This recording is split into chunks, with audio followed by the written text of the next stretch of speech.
Tu regardes, tu restes, tu fais partie du truc. Ici, on ne fait pas de contenu fast-food. Chaque vidéo est un terrain de jeu, un champ de bataille, une énigme. Tu veux juste cliquer, passe ton chemin.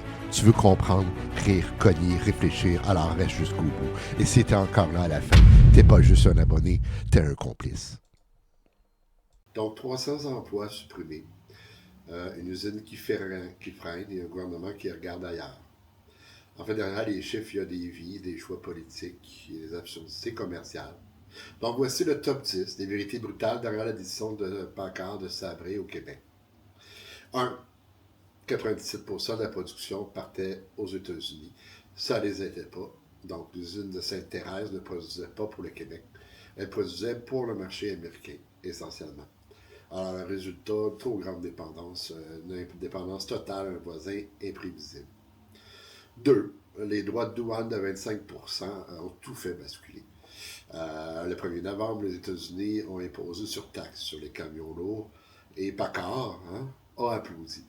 Oui, tu as bien entendu, le constructeur soutient une mesure qui tue son usine québécoise. 3. Le marché canadien est trop petit pour absorber le choc. Alors Packard veut se recentrer sur le Canada. Mais la demande locale est trop faible. Plus de 300 personnes mises à pied.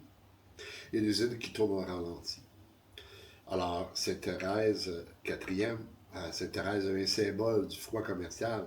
450 000 carrés d'infrastructures, des décennies d'expertise. Et tout ça mis en pause, un tarif douanier d'un président qui se prend pour le maître du monde a changé. Bienvenue dans l'économie du bâton rouge. Et 5, les classes 5, 6 et 7 sont les plus touchés. Donc ça, c'est les camions moyens, les Kenworth, les Peterbilt, qui prennent le coup.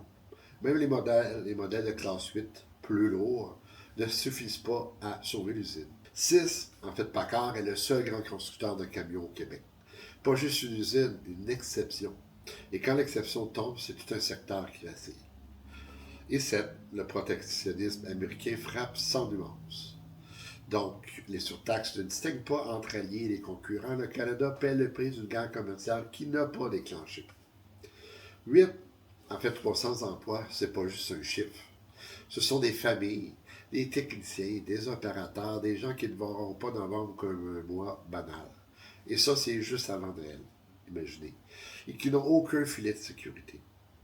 9. Le silence politique est assourdissant. Pas de plan de relance, pas de stratégie industrielle, juste des communiqués et une usine qui se vide.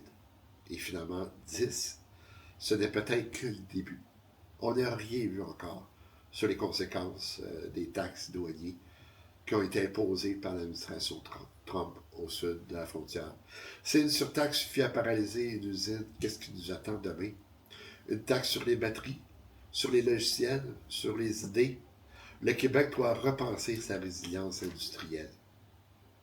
Packard met les freins, oui, mais c'est tout le Québec manufacturier qui prend un mur. Et pendant qu'on parle de chiffres, les vies s'effacent. Alors la prochaine fois qu'on te parle de réajustement stratégique, demande-toi qui paie vraiment la facture. Ce qui se passe chez Packard, c'est pas un accident industriel.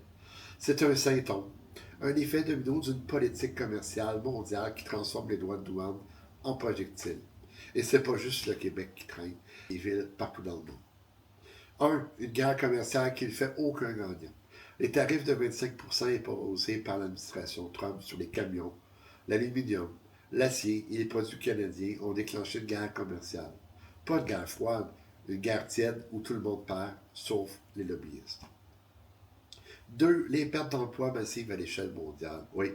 Selon les économistes, ces tarifs ont provoqué une récession technique au Canada, une hausse du chômage jusqu'à 9%, et des suppressions d'emplois dans les secteurs manufacturiers, agricoles et technologiques. Et ce n'est que le début.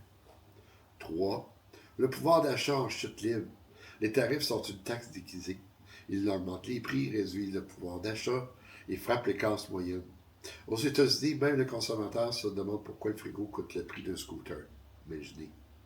Et 4. L'effet domino sur les devises. Le dollar canadien a plongé. L'incertitude a gelé les investissements. Et les marchés ont réagi comme des choses nerveux, imprévisibles et prêts à fuir. 5. Une logique économique inversée. Trump s'inspire du président McKinley, le roi des tarifs du 19e siècle. Sauf qu'en 2025, penser qu'on peut se replier sur soi-même comme en 1890, c'est comme vouloir gérer TikTok comme une machine à écrire. 6. Finalement, le Canada pris en otage économique. Le Canada n'a pas choisi cette guerre, mais ils en paient le prix. Et les entreprises comme Packard, par exemple, qui dépendaient du libre-échange, se retrouvent à devoir sabrer, ralentir ou fuir aux États-Unis.